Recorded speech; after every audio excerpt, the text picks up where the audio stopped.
Good evening, ladies and gentlemen. My name is Iris Müller, and I want to welcome you very warmly on behalf of the Friedrich Naumann Foundation here for our online event on the US vice presidential debate, which took place last Thursday. We are also going to talk a bit about current development in the election race, of course. And this event was actually supposed to take place in Cologne, but now due to the rise in Corona numbers, the city just launched a new Corona-Schutzverordnung, and so we could not make this happen live. But during the weekend, we made it possible to have this event online, and I want to thank everybody who is here that we could make this happen on such a short notice, especially the America House, our partner, and also our moderator and our guests who are all here and all switched over with us to the digital world. So thank you too that you are tuned in and are here with us tonight. And I wish you a very interesting talk. And I now turn over to Benjamin Becker. Thank you very much. Yeah, thank you very much, dear Iris, and thanks to, can everyone hear me now? Yes, that should be possible. Today, everything is spontaneous and everything is impromptu, but that's the strange times that we live in.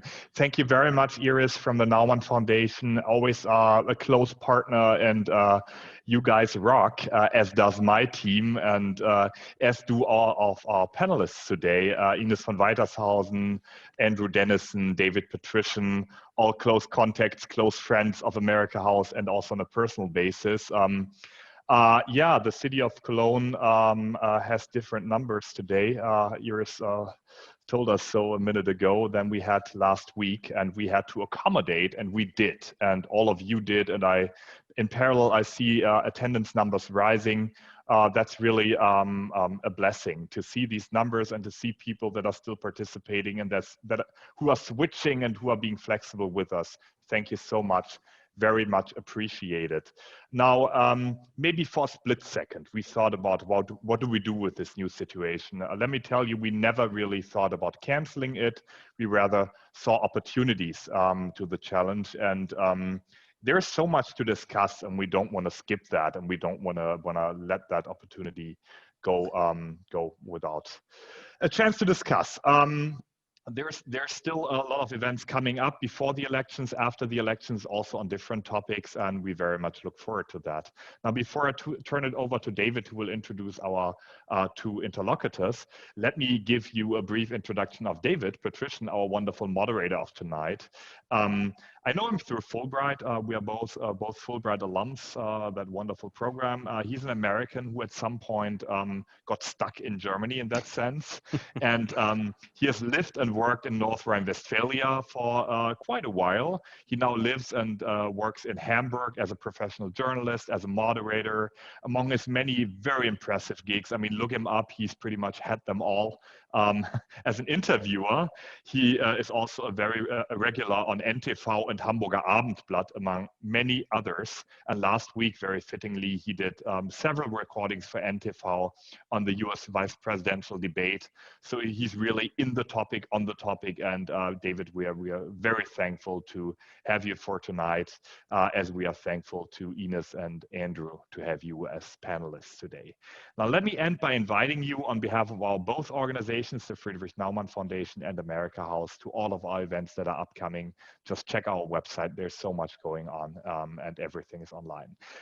It's now my pleasure to pass on to my friend David. Enjoy tonight's discussion, and let's see each other soon. Bye. Thank you. Thank you, Benjamin. Before I begin, can everyone hear me okay? See some thumbs up? Okay, wonderful. Thank you for the kind words, for the introduction. It is my pleasure and honor to be moderating a very distinguished panel tonight.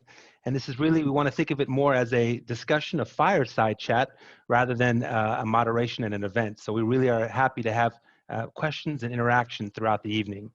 On behalf of the Naumann Foundation and the America House NRV, we are very happy to discuss this evening the vice presidential debate that happened last week, October 7th, in Salt Lake City in Utah. We have with us two distinguished guests, and I have to say congratulations to not only Benjamin, but the Naumann Foundation for getting these two guests to help us shed some more light on the vice presidential candidates. Sometimes they're a little bit overshadowed by the presidential candidates, including President Trump and Vice President Biden, but they certainly are very, very important. If for no other reason, for example, if Joe Biden were to win next year when he became president, he would be 78 years old, making him the oldest president in the history of the United States. And so alone for that fact, we certainly want to concentrate on who the Democratic candidate is for vice president, as well as Mike Pence and what he has and maybe has not been able to accomplish in the 3.5 years in office. I'd like to give a brief introduction. Both of our guests have very long and distinguished resumes. It really is an art to try to find out some of the highlights because they've accomplished so much. But just briefly, I'd like to start, and we have a tradition here of ladies first, with Inez von Weitershausen, Dr. Inez von Weitershausen. She's in German, we say an Expertin für internationale, Zusammenarbeit und Zukunftsfragen. That's a lot of punch. So basically, Dr. von Weitershausen is interested in the prerequisites for the dynamic of cooperation and has researched this phenomenon across a wide range of foreign policy areas. She's currently a postdoctoral researcher and head of learning and outreach in the University of Zurich in Switzerland. But she's been at many academic places. Among other things, she was an instructor at the prestigious MIT's massive open online course, Shaping Work of the Future. She's also taught courses and seminars at other universities in Europe as well as Asia, including Harvard Law School, London School of Economics, and the Beijing University, just to name a few. So, Dr. von Weitershausen, first of all, welcome this evening. And we spoke briefly before, and both our guests have allowed me to say Purdue, although we can use their first names. So for this evening, even though both are doctors, I have the okay to call them by their first names. So Inez, welcome. We look forward to the discussion. Thanks, David. Super. Our second guest, again a doctor, Dr. Andrew B. Denison, in German, eine Politikwissenschaftler und Publizist, Direktor von Transatlantic Networks. Since 2001, Dr. Denison is the director of the Transatlantic Network, a science federation for political education and consulting here in Germany. He deals primarily with the role of the US and continuously extending Atlantic community. He finished his master's degree at Hamburg University, the city that I live and now love, and did his doctorate in European Studies at Johns Hopkins University. And if he looks familiar, probably you've seen him on television or heard him in radio interviews. Throughout the years, I've seen him on ARD, I've seen him on CDF and NTV, and he's certainly someone here in Germany that when we want to get a better insight to what's going on in the United States, many people turn to. So it is also my great pleasure to welcome Dr. Denison to our discussion, and he's given me the okay to go Purdue, first name. So Andrew, welcome also to our discussion. Super. And just as a reminder, make sure that your microphones are on when we begin the discussion. Super. Good. Now, thank you very much. My pleasure. And we're honored to have both of you. So we'd like to begin. Just a few things. Of course, we were looking forward to seeing everyone in person. I was very excited the America House and the Naumann Foundation put this event together. But as I'm sure most of you know, on Friday evening, it was stated that Cologne would be considered a corona hotspot. And of course, health comes before everything. For that reason, the America House and their team and also the Naumann Foundation came together very quickly and were able to do this online, which is fantastic. It's not the same as being in person, but it's the second best alternative. So we're very happy that you're joining us. Our format, therefore, is going to be a little bit shorter. Originally, the event was supposed to be for around 2 hours, but we felt that's a little bit long for an online event. So we're going to shoot for around an hour, maybe an hour and 15 minutes if our discussion gets very deep. In addition to that, we want to make sure it's an interactive session. And after our brief video, I'll tell you how you can ask some questions. But first, my technical guru, Kati, who's sitting here in the room, we're going to present with you from CNBC? CNBC, correct. From CNBC, just a brief summary in case you did not have a chance to watch it last week, a brief summary of some of the highlights of the 2020 vice presidential television debate. So without further ado, let's take a look. The video is about 3.5 minutes long, and let's see some of the highlights.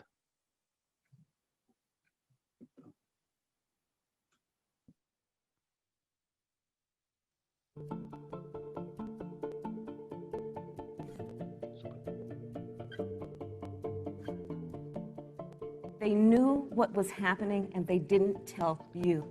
Can you imagine if you knew on January 28th, as opposed to March 13th, what they knew, what you might have done to prepare?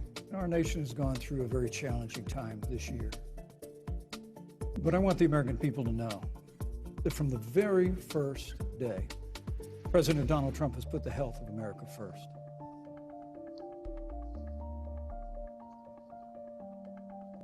One of you will make history on January 20th. You will be the vice president to the oldest president the United States has ever had.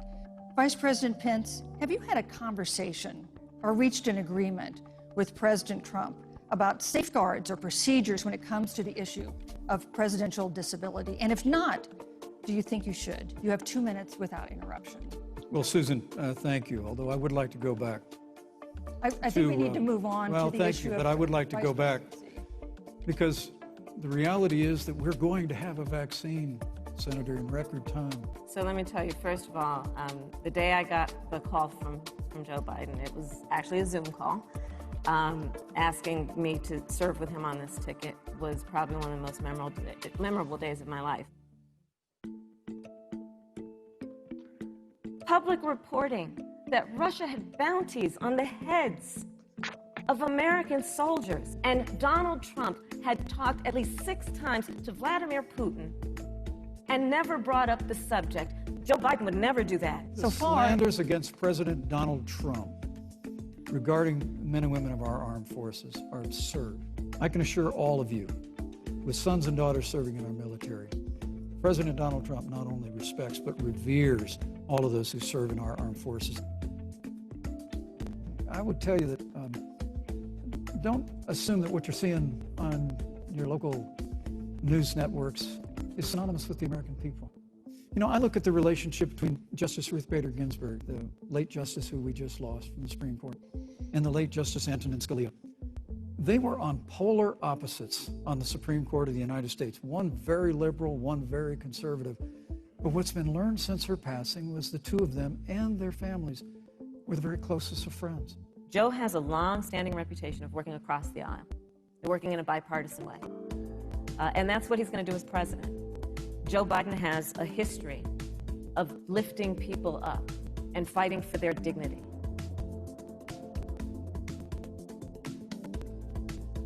To the men and women who serve in law enforcement, and I want everyone to know who puts on the uniform of law enforcement every day,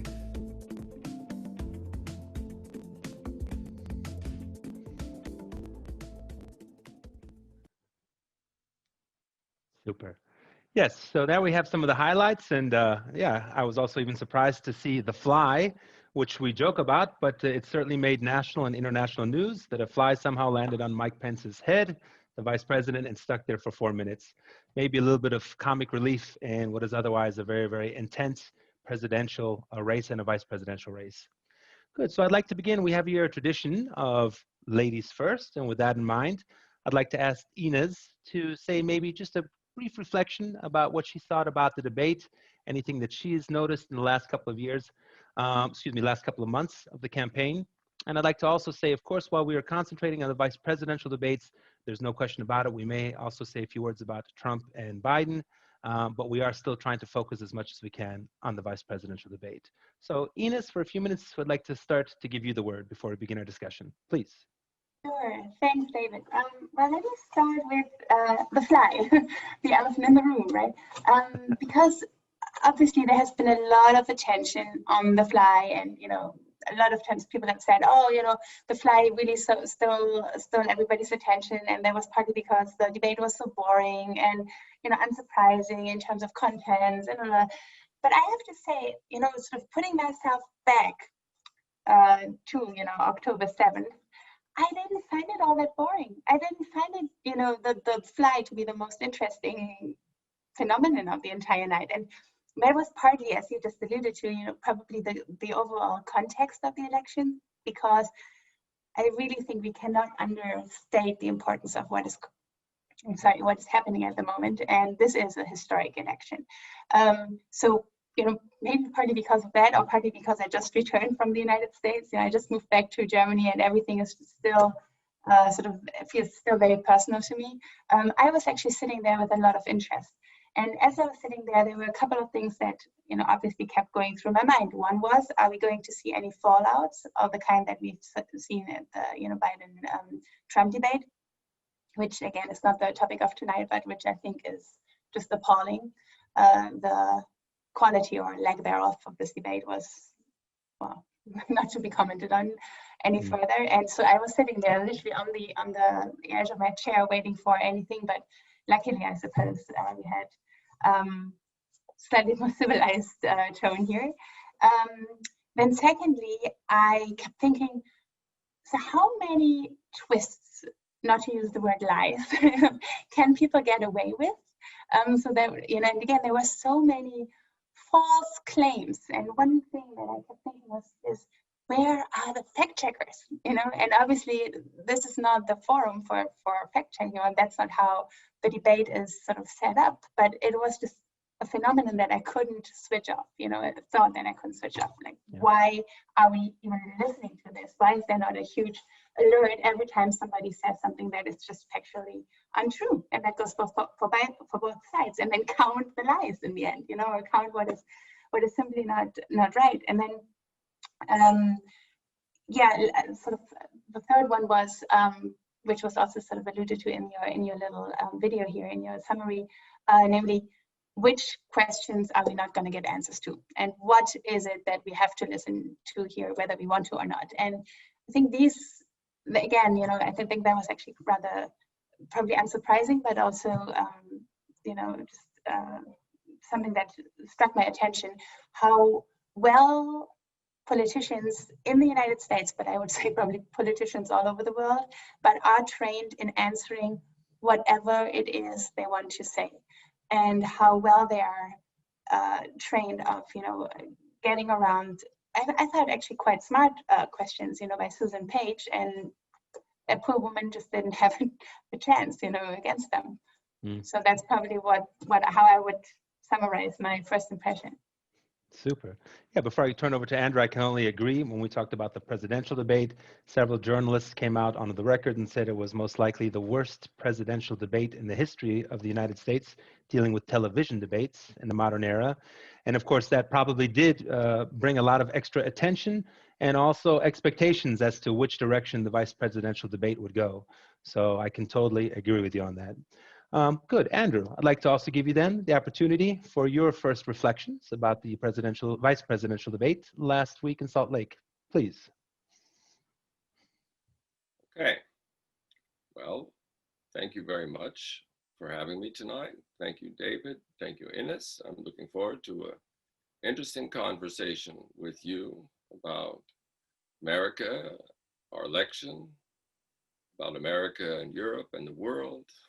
We get into the future of the workforce and maybe even the future of the planet, I'd be happy as well. I think it's always important to not just think about where we've come from, but where we might want to go.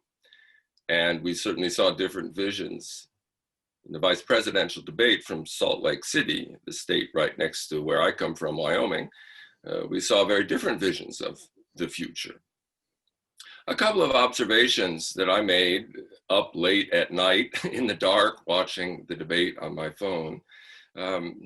First of all, I could imagine Kamala Harris as president, sitting in the Oval Office, sitting behind the desk, the Resolute. And at the same time, I saw her with her $1 million smile coming from California, in some way, a successor of Ronald Reagan, who had a very optimistic view and a wonderful smile. Now, people said behind his smile, he had a strong, ferocious bite, maybe, and I think you could say with Kamala Harris too, $1 million smile, but also very, very capable of formulating arguments that are effective. And that would be my second observation. I saw a politician, a senator from California speaking to the nation, effectively calling into question the personality and the character of the current leadership of our country in the White House, if not in the Senate, their judgment, their trustworthiness, whether they are abiding by the law. But she was also able to formulate a set of policies or even visions of where America could go from here. The Joe Biden motto is build back better, take the best from the past and prepare it for the future. And COVID has shown us the future like nothing before. It's shown the vulnerability of the United States, this island nation, to all of the forces of globalization. And Trump was elected because of the reaction and rejection of globalization. Kamala Harris reflects the globalization of America in her persona. As a woman with a father from Jamaica and a mother from India, California, you know, the cities of America, that's where most Americans come from. People say America is divided, but a majority of the population is united against Donald Trump.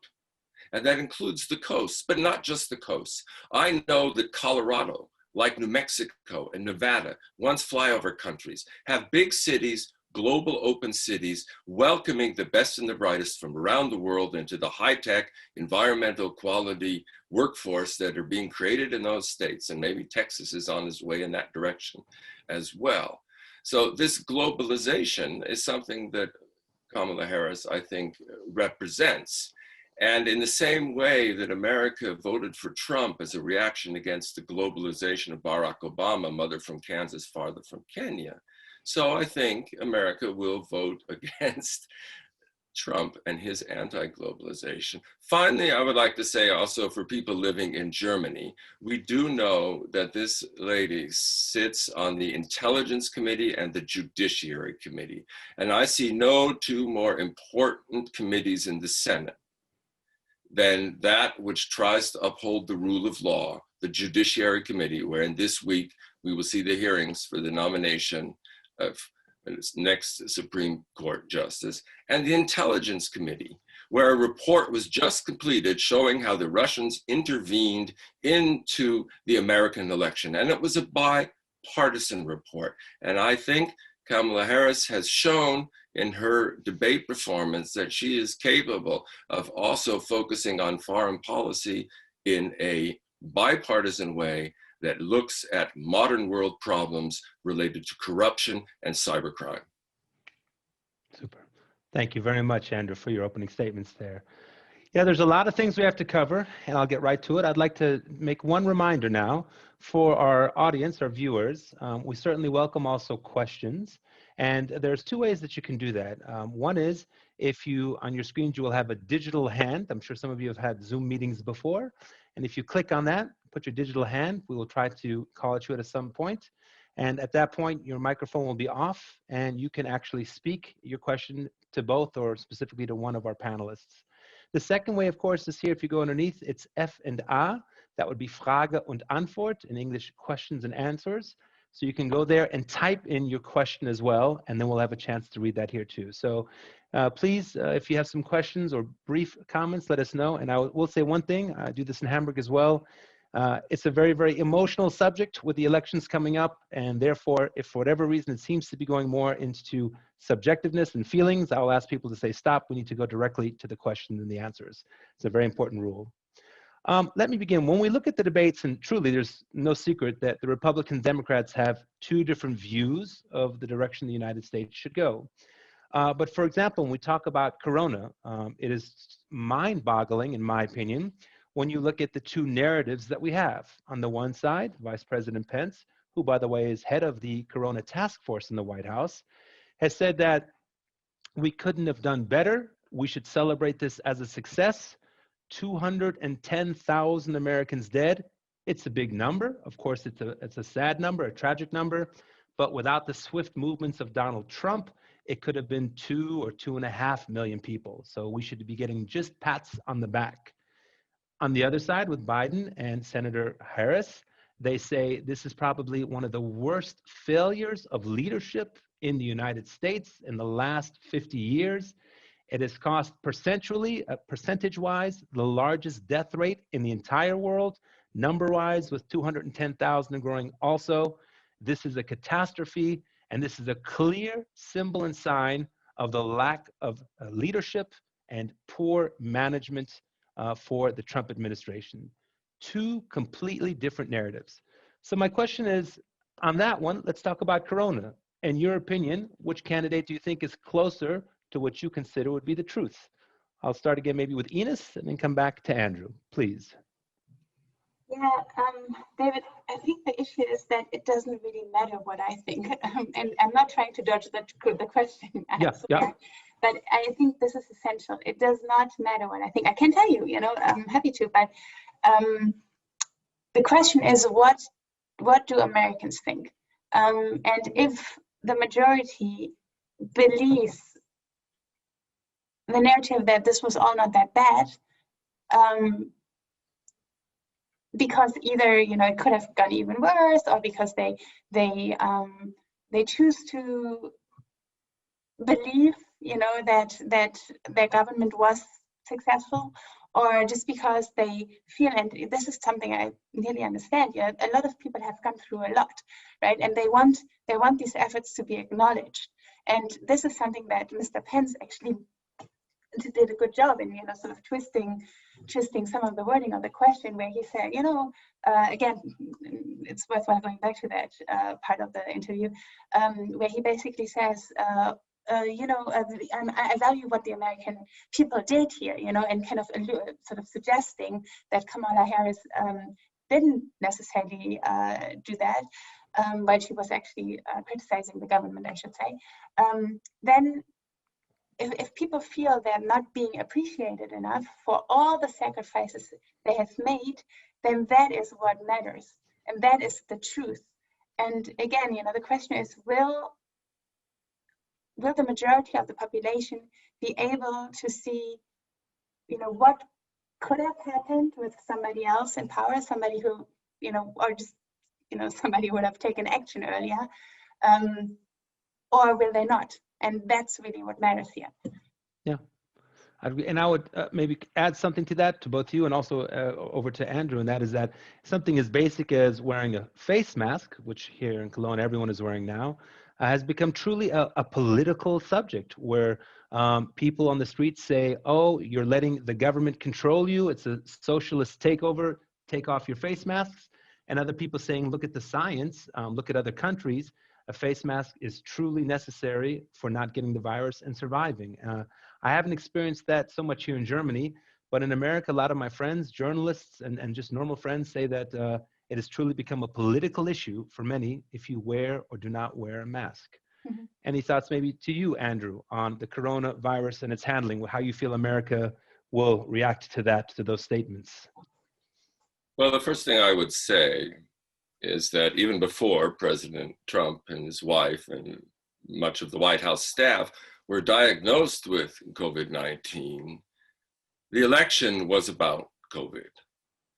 If some of the participants tonight remember back in the days of Bill Clinton's campaign against George Herbert Walker Bush, who had won the Cold War and the Gulf War, 1992 that was. Yeah, well, Bill Clinton said it's the economy, stupid. And what he meant is Americans are tired of foreign policy. After the crusade, it's the withdrawal, the retreat, and time to focus on the home front. It's the economy, stupid. Well, in this election, it's COVID, stupid.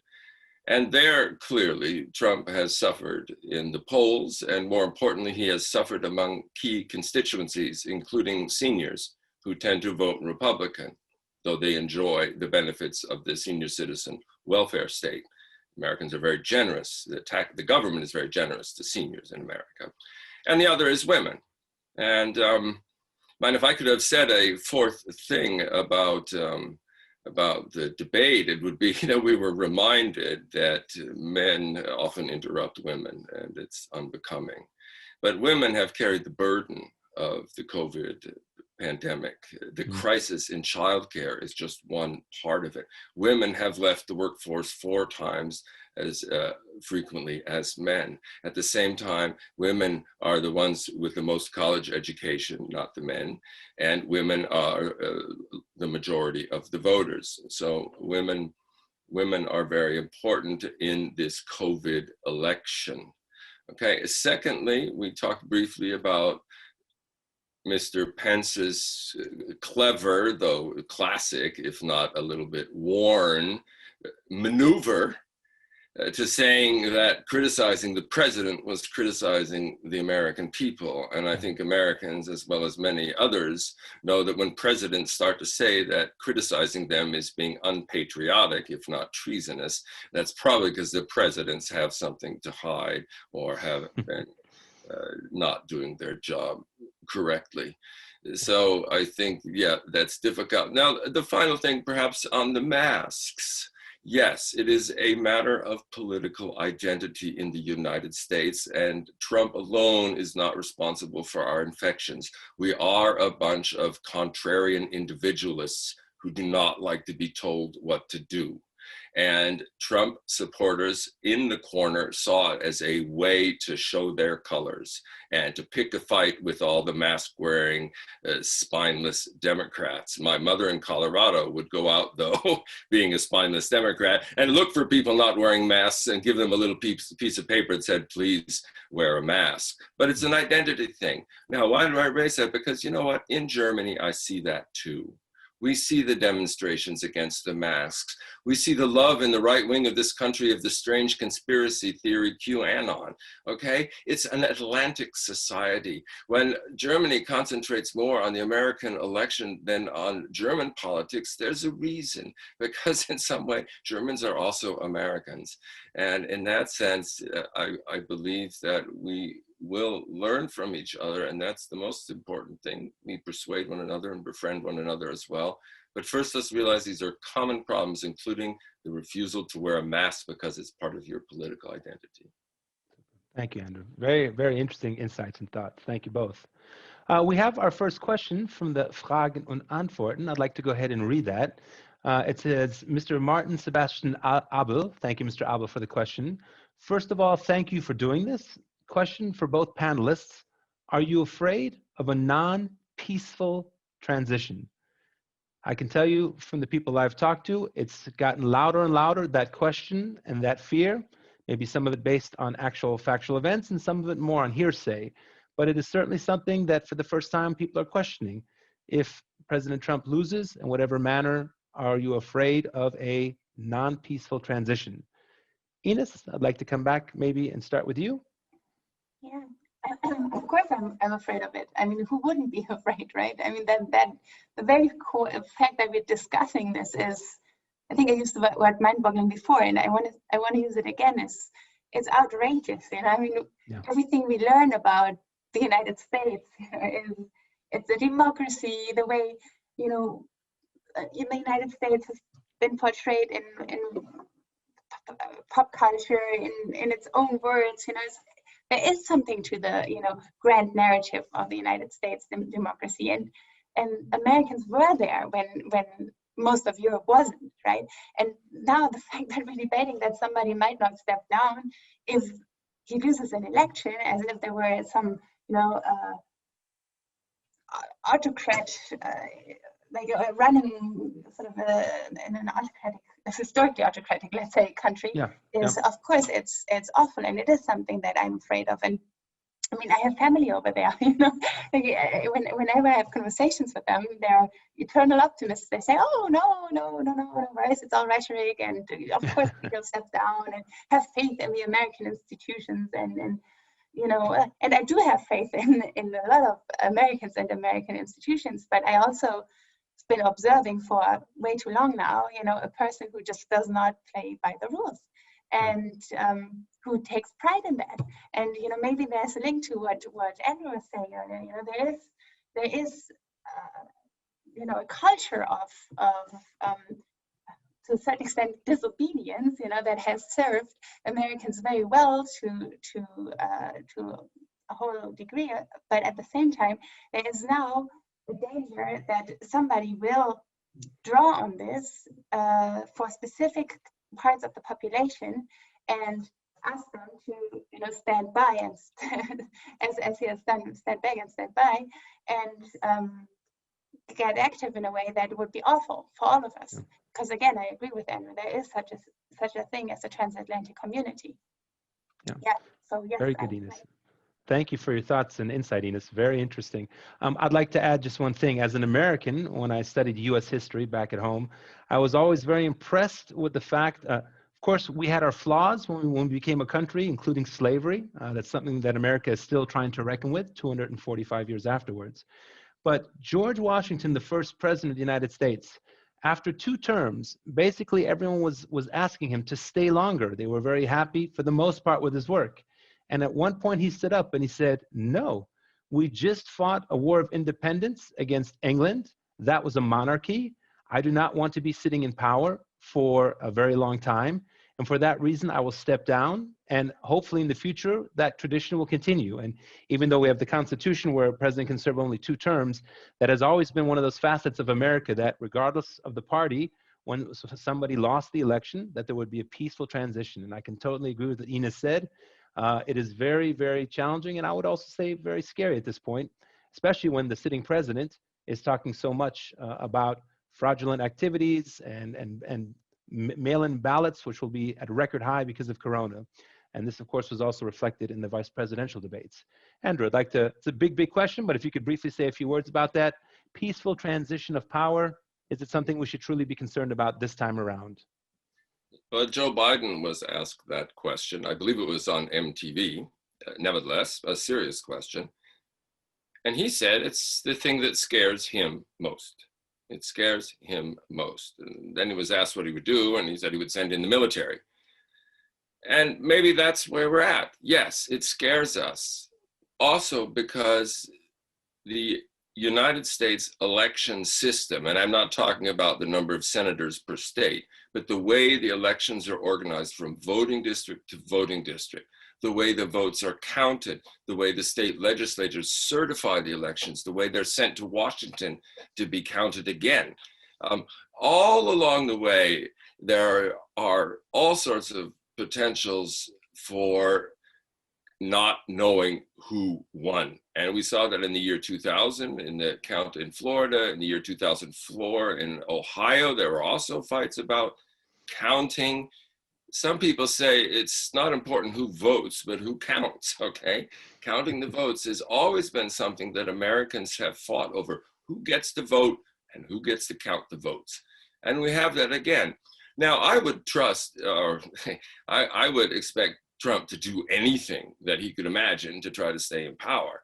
The question is what role the interests of the American people, the institutions of American government and society. I've often said presidents come and go, institutions and interests remain. And I think the interests of the American military are not in supporting a coup by Donald Trump, okay? There we have great fortune in a professional, globalized service that swears an oath to the Constitution and not to the president. Now, a gentleman named Lawrence Douglas, he wrote this book here, Will He Go? And constitutional lawyer. And his first question was, why would a president go? Why would he concede his loss? Why would he submit to the results? Well, as you said, David, we have a long tradition. Nevertheless, it's a voluntary thing at first, and we don't really know what you would do if someone refused to concede or decided to just stay in the White House another week, or something like that. We can add to the complication in this book, Will He Go? One scenario, a blackout in Detroit, maybe caused by the Russians, maybe not. All the votes in Detroit, very democratic, big city, are not counted. All the votes in Michigan, across the countryside, where all of these militias reside, are counted. Gretchen Whitmer, a Democrat, says, let Detroit vote again. The Republican state legislature in Michigan says no. And we have a constitutional crisis. And there's so many scenarios. So final point, because there's so many scenarios and so many people are taking it seriously, I believe that the majority of Americans will mobilize across the country so that in little towns like Laramie, where I come from, at the polling places, there will be rednecks with pickup trucks and rifles, but there will also be plenty of decent citizens, suburbanites who are standing there and making sure that the votes are counted, and the lawyers will be lined up behind them working pro bono, and it will be a great contest. However, the danger of a tie, of it not being decided, goes down the more Joe Biden pulls ahead. And now we see Joe Biden in the polls looking at 53, 54%, maybe even more than Barack Obama, and Trump slipping down to the low 40s. The clearer the result is, the less chance that you can find ways to force recounts. So while everyone is worried about this as a big problem, I do remain optimistic that people have realized you got to vote to prevent this nightmare scenario. You got to vote to prevent the nightmare scenario. Very good. David, Thank you. If I can just add something to what please. you just said, because I think it is so relevant. I do have absolute faith in the American people as well. You know, whether it's through the scenario that Andrew just described, or you know, through so many other ways people can take action before, during, or after the actual sort of election again, which has already started due to the large number of mail-in votes or ballots. I do believe that Americans are not going to accept whatever will happen. There's too much of and again, I say that with the greatest respect, too much of a spirit of resistance to acts that are just fundamentally wrong. Yeah, super. Yes, I share your thoughts on that, Inez. But as we've seen with President Trump and his administration, when you think that you can't be shocked more, every day brings us a new adventure. But I certainly share your enthusiasm and your thoughts about that. Thank you. We have some more questions here. Let me go through that. And this time, just to switch it up, I'll start with Andrew for a quick answer and then come to Inez on that. This question is from Arno Friedrich. Herr Friedrich, thank you for your question. I have difficulties in getting the picture of Mike Pence. Is Pence Trump's poodle? This is his words. Or does he have an independent mind? He is very loyal, no doubt about. However, what would happen in case he is in charge? Would he be a second Donald Trump, a George W. Bush, or somebody totally different? And I'd like to start this with, hold on, do I have the quote here? I believe the quote from Michael Pence was that I am first a Christian, then a Republican, and then an American in that order. Or did I switch that? Inez, I can't hear you. I can't hear you, Inez. That I believe it's a Christian, a conservative, and a Republican. That's correct. Thank you for the correction. I couldn't find my notes here. Thank you very much. So, Mike Pence, what do we think of him if he would be possibly a president? Andrew. If Mike Pence would be a president, or if Donald Trump had been impeached or otherwise been forced to leave office, and Mike Pence was president, I would have been happy. Some people say, oh, he would be worse than Trump because he's maybe more rational. And Trump is crazy, thank God, so he's not so bad, more comedy than tragedy. Well, I have always had a problem with Trump and his style, the way he mobilizes anger and rage. He can do that like Mike Pence cannot. So in that sense, I see Mike Pence as more of a normal Republican. Now, Republicans for a long time have been lying to themselves. They've been saying government is part of the problem as opposed to part of the solution, that you can lower taxes without lowering spending, and so forth and so on. Also ideas about tolerance and tolerance in a modern global economy. So the Republicans, yes, I would criticize them, but they were normal Republicans, like I know in Wyoming, like Dick Cheney, who came from Wyoming, okay? You kind of trust them compared to Donald Trump. But Pence, like other Republicans, has in a sense sold his soul to Donald Trump. Mm-hmm. And he will continue to support him as a Christian, as a conservative, and as a Republican, maybe on the assumption that America can survive this kind of deal with the devil. I'm not sure. I mean, one always wonders where the heart is, whatever politicians say and whatever they do, but it's not easy to know. So that would be my thing. I would rather have Pence than Trump. What motivates him, I think, power to pursue what he believes is a Christian conservative American future. Very good, thank you. Yeah, and I'm certainly also very interested to see what the 3.5 years of Trump's presidency, what effect it will have on the Republican Party. As we know, in the Senate, I believe there are 35 seats up for election this year, and certainly some key senators like Lindsey Graham, who made his famous quote about the Supreme Court, which we'll get to in a moment. They're going to see if they'll be reelected or not, and of course, all 435 seats in the House of Representatives. So I think that will also be a very interesting telling sign as to the state of the Republican Party afterwards. Inez, I wanted to give you also a chance to answer about Trump. What's your consideration if he would be maybe a better president or different than Donald Trump? Oh God, can I not answer the better or but different? Yes, different. I would agree. Now with Andrew, here's the thing. I would love to disagree with Andrew just so things become a little bit more spiced up here. Spiced up, okay.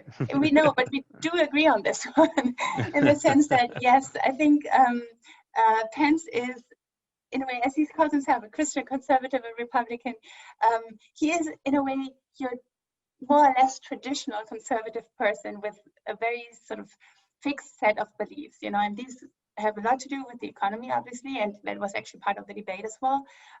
They have to do a lot with family policies, so he's against abortion, he is against same-sex marriage, he believes that, he is advocating that homosexuality is a choice, he is, to a certain extent, allowing discrimination against people.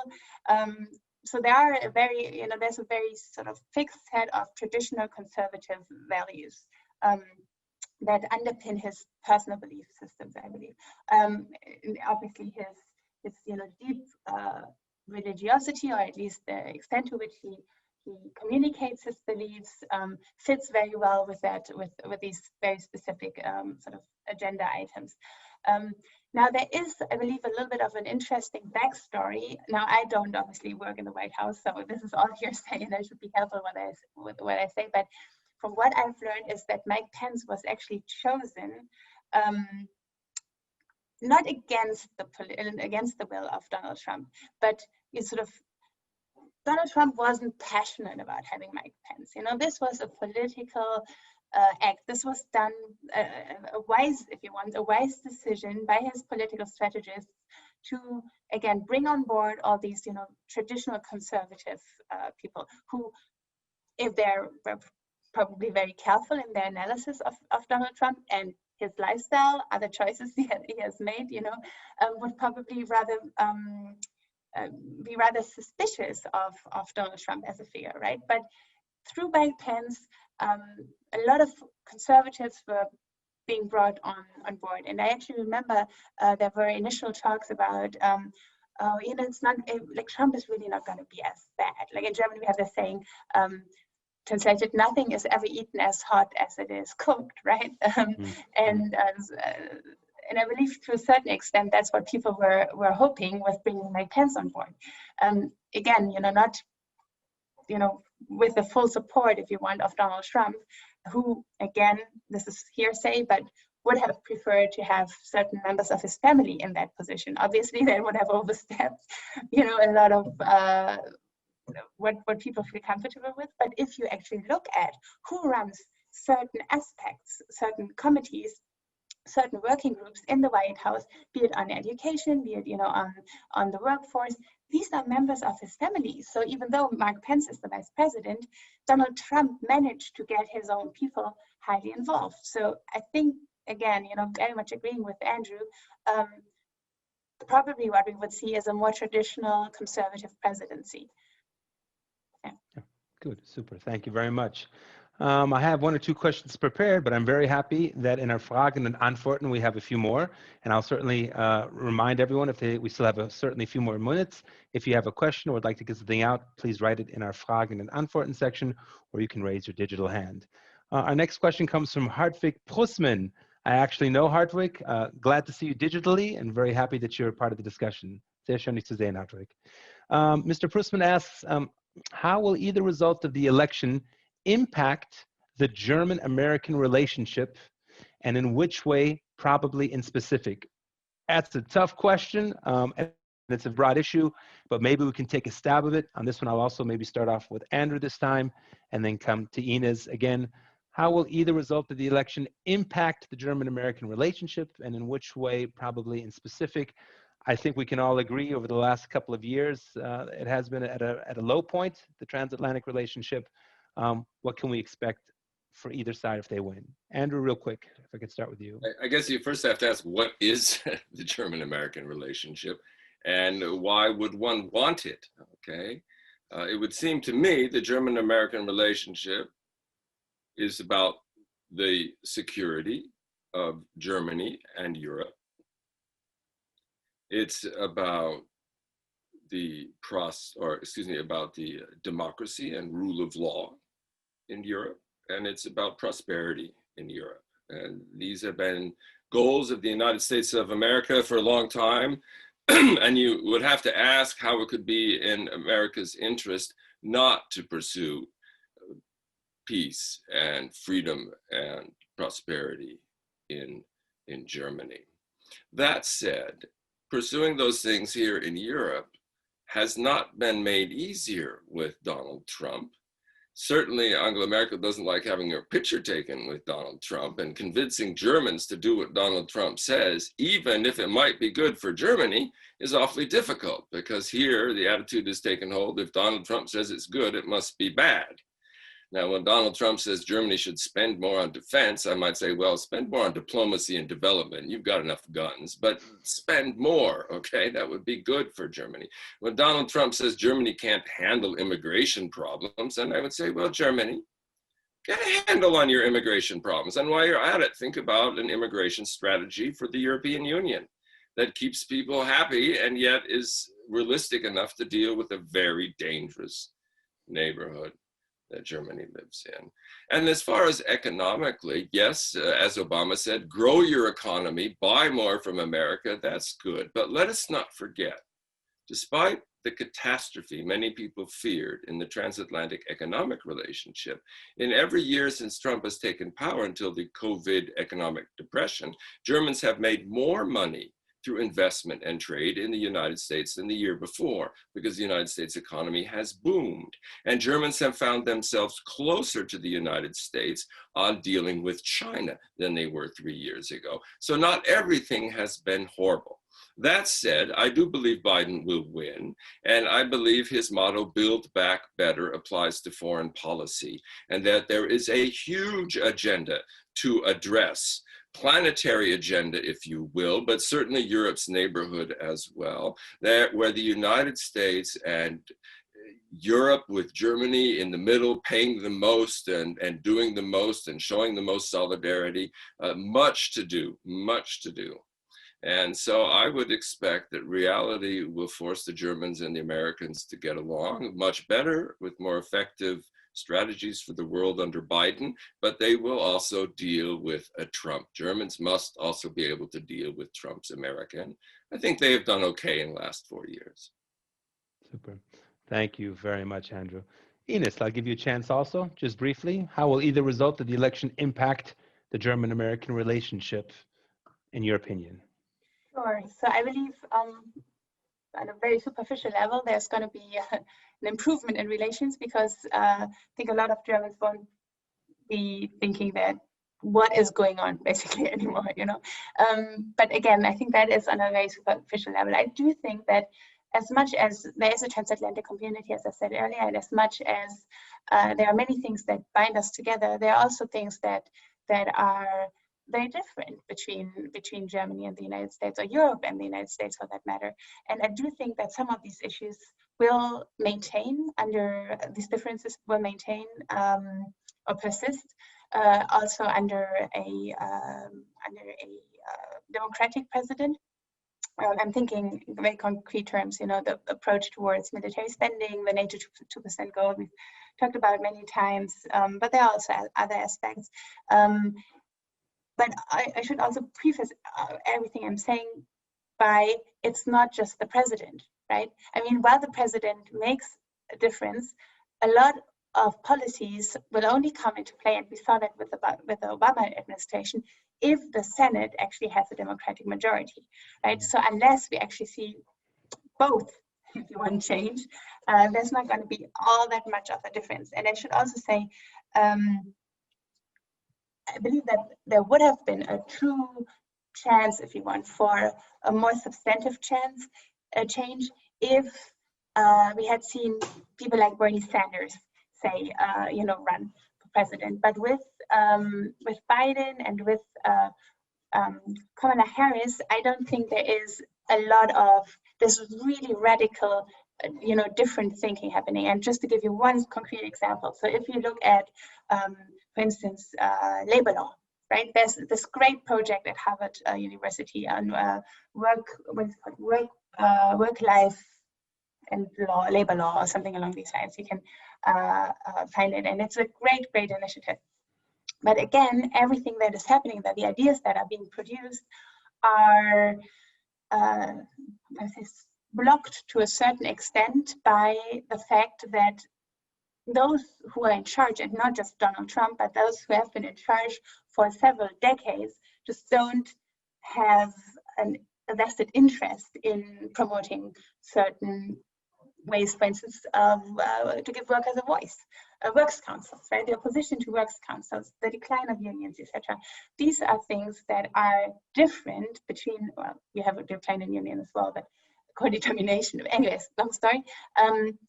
These are substantive differences that are likely to stay in place even under Biden presidency. So I think that is something that we should just acknowledge. Yes, thank you very much, and an excellent point. Thank you, Inez. I have a question myself, and either one of you can take a shot at answering it first. And also a reminder to our viewers, we still have about maybe 10 more minutes. So if you still have a question, please go ahead and type it in. I think most of them have put it in the Fragen und Antwort area, and if not, the digital hand.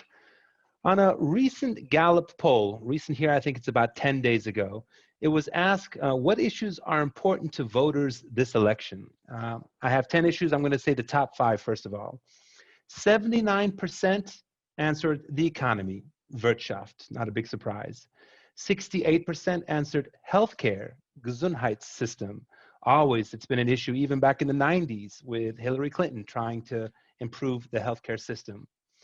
64%, we're talking the third thing on the list, 64% talked about the Supreme Court appointment, Nominierung vor den obersten Gerichtshofs. And then, after that, 62% had the coronavirus, and 59% had violent crime, Gewaltsverbrechen, and as we move down, foreign policy, gun policy, race and ethnic inequality, and so forth.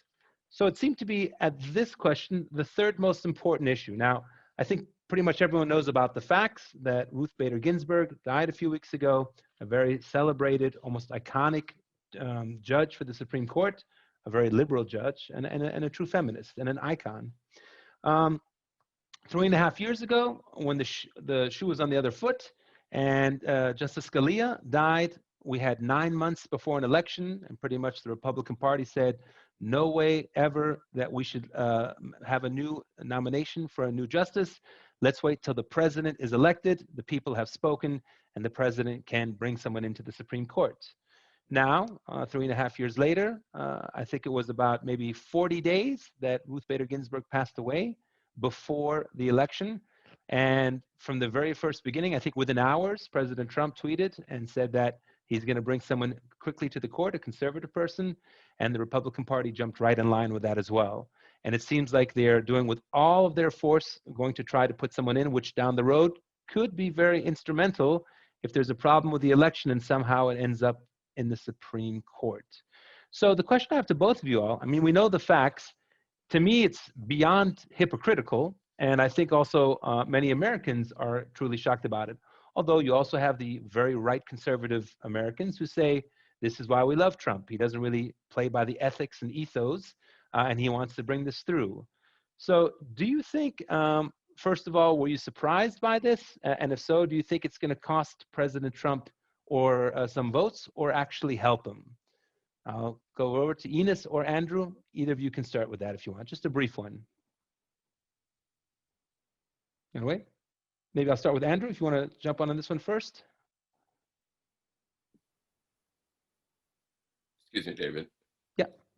Would you like me to repeat the question? Yes. No, no problem at all.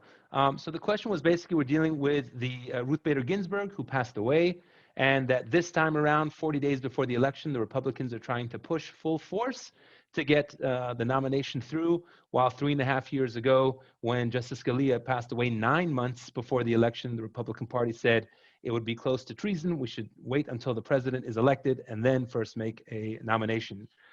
Do you think that this is a political smart move, or will it cost, again, it's a very subjective thing, but down the road, the Supreme Court may be in a position where they'll be having an influence on the outcome of the election if it doesn't go by smoothly. Were you surprised by this, or this kind of like part of the game plan of how the Trump administration works? No, I wasn't surprised by this. I think it was everyone's biggest fear.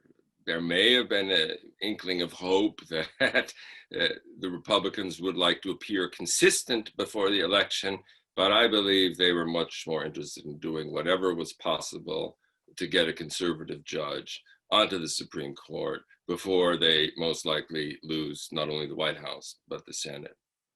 So they had to. Now, did it help them? I don't think so. I mean, it's a big debate in the United States, but basically the people who would have voted for Trump because of the judges he's appointed already are voting for him. But some of the women and the liberals who are either afraid of losing abortion or health care, these people might be more mobilized than before to say, God dang that Trump, now he's up to this. I really am going to have to leave my job and go and vote on Tuesday.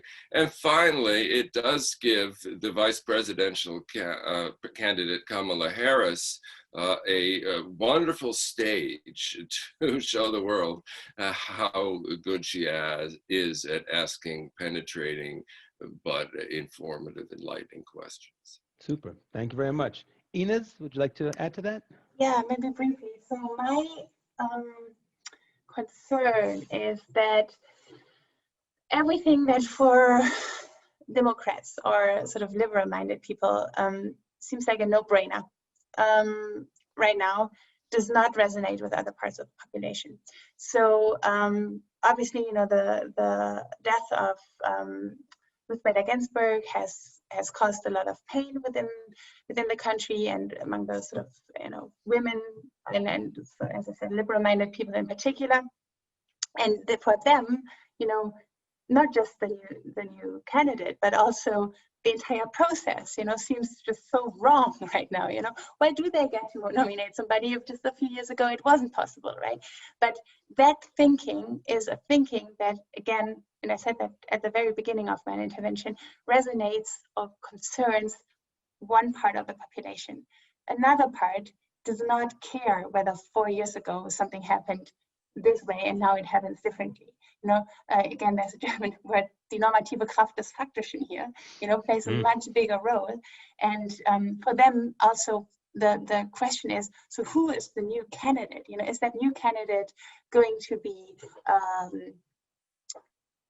defending our positions, right? And for them, for that part of the population, these questions are so much more interesting. And just very briefly, since you're mentioning the Supreme Court, or since we're talking about the Supreme Court, there was a very interesting article for the German speakers among us in the Frankfurter Allgemeine Zeitung a few days ago by a former German Supreme Court justice who explains really the differences between the German Bundesverfassungsgericht and the US Supreme Court, and how different judges work, and how we now have a polarization, not just of the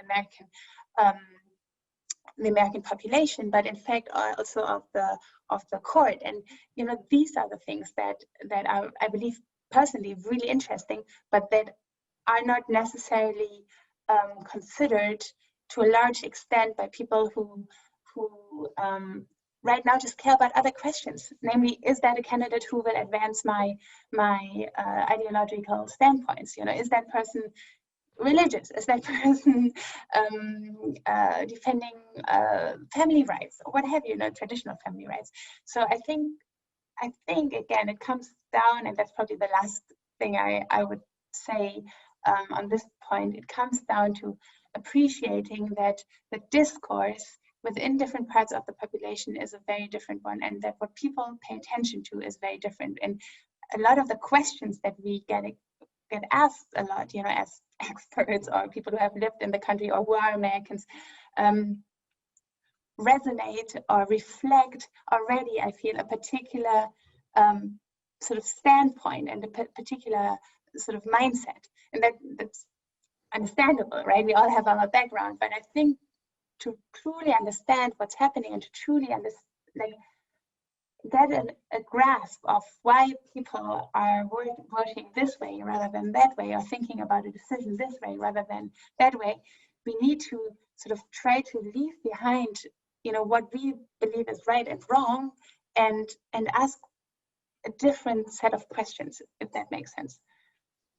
It does. Yeah. Yes. And that's not a criticism, and not at all. It's just something that I feel, happens a lot on both sides. And I would have to agree with you on that, if I'm honest. Super. Thank you. I checked in our Fragen and Antworten. I didn't see any new ones, so I'm going to do one final question to the both of you, and then we'll have to do a wrap-up here. The question I have, dealing with the two candidates.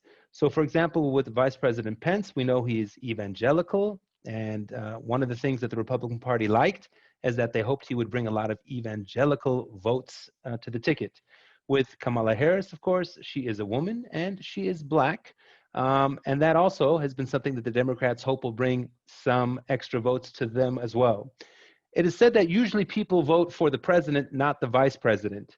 In this case, again, an opinion question. Pros or cons, do you think it was a good choice to have Kamala Harris as the vice presidential candidate? And also regarding Vice President Pence, do you think that will still also enable a large evangelical vote, which, if you look at the facts, in 2016, the evangelicals were one of the main reasons that Trump was able to win? Maybe I'll start with Inez on that one, if that's okay, and then finish up with Andrew, just real briefly. Perfect. So I think it was a very wise decision. I think just as, the political strategists around Donald Trump did a good job selecting Mike Pence, I think what the Biden campaign needed was a woman, was a minority, an ethnic minority as well. Whether you like, her better than other potential candidates who would have, been there, be it Elizabeth Warren or, there are a lot of high potentials in the the Democratic Party at the moment is a different question. But I think they definitely needed this. The one thing that I would say is, and the question will be how Kamala Harris will, use her position as vice president and potentially, president. We don't know what's going to happen at some point. In terms of bringing on board the more radical left, because they are currently not really represented, and yet the American population, let's say at least the liberal part of the American population, is hungry for these voices, is hungry for the proposals, for the policy proposals they are throwing into the ring. And anything that you said earlier, David, the different topics that people are concerned with, healthcare, the social security system, the coronavirus, the answers that the sort of more radical, sort of, if you want, progressives have are different from the ones that Joe Biden is proposing right now. So I think that will actually be the interesting question. To which extent does Kamala Harris manage to speak to other Democratic voters, in addition to obviously to the entire country? Super, thank you very much, Inez. Andrew, closing thoughts on that? Okay, well, this has been great. Thank you very much. Thank you, Inez. Thank you, David. Thank you for all of the great questions. And I would say that the first thing that appealed to me about the prospect of Kamala Harris even becoming president, if not vice president, is that I have a weakness for liberal minority female public prosecutors, Staatsanwältin in California, because I do believe corruption is the root of all evil, and that the rule of law explains why the United States of America has been so successful, and that American law has increasingly become globalized as the world has become globalized. We saw how Robert Mueller, as a prosecutor, was able to indict Russian agents for intervening in the 2016 election. And that's something I think is important to bring to the table. Secondly, we have to remember that the choice for vice president was made during the unrest that followed the killing of George Floyd, where Black Lives Matter became an issue that white voters, especially white Democrats, took to the streets for. And we'd never seen that before. Again, in my own hometown, the Black Lives Matter demonstration was 90% white. The guy who was killed was Hispanic 2 years ago by a sheriff, so there was a reason to go out on the street. But then the question came up of who and which, and there was always a belief Kamala was number one on the list, but it was a wide-ranging, long process, systematic, professional. And at the end, it resulted in Ms. Harris. And that gave me a sense that reality still counts, you know, that it's not all fake news, and that you can weigh and measure and come to a conclusion that is correct and appeals to lots of people. And finally, I would say that watching her give speeches in the debates, in the Senate Intelligence and Judiciary Committees, she has not only charisma, but she has gravitas, okay? You see a seriousness, you know, a focus, a sense of purpose. And I mean, I know I'm a Democrat, but there are a lot of Democratic candidates that I don't like, and I don't think they have any charisma at all. And I think she really brings something. And you can imagine, you know, the training in the White House, and you can imagine her being president of the United States, yes. Super, thank you very much. I'd like to take this opportunity, first of all, to thank our two panelists, Dr. Inez von Weitershausen and Dr. Andrew Denison. I give you a virtual round of applause. Thank you for taking the time. I also want to thank, of course, our two hosts, the Naumann Foundation and the America House NRV. Thank you both for putting this event on. I'd like to remind everyone that in the next few weeks, both organizations have a lot of upcoming activities. First of all, dealing with the transatlantic relationships, but on a variety of other issues, and highly recommend you take a look at their homepages. Again, it's the Naumann Foundation and the America House NRV, which the NRV is here, of course, in Köln.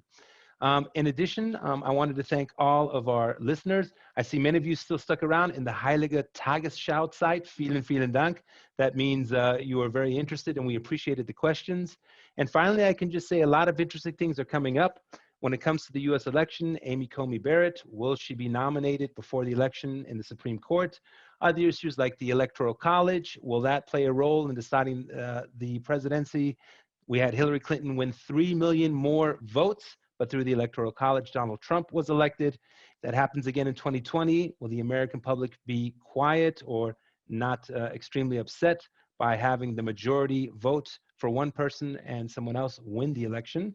Obamacare in November, Supreme Court will decide if they're going to keep that or not. There's a lot of issues. And of course, for us, very important, the future of the transatlantic relationship, which is extremely important. A professor at Hamburg University, Andrew, your old university, once told me, the German-American relationship is like an old marriage. There may be good days, there may be bad days, but together we are much more powerful than separated. And I certainly agree with that professor. So I'd like to wish everyone a good evening. Wir sagen eine gute Heimfahrt. Auch von dieses Mal ist es nicht so weit von zu Hause. Vielleicht sind Sie schon ins Büro. Stay healthy. We hope that the corona situation will get better soon for everyone's sake. And thank you very much for taking your precious time and being with us here this evening. Guten Abend und bis bald. Bye-bye, everyone. Thank you.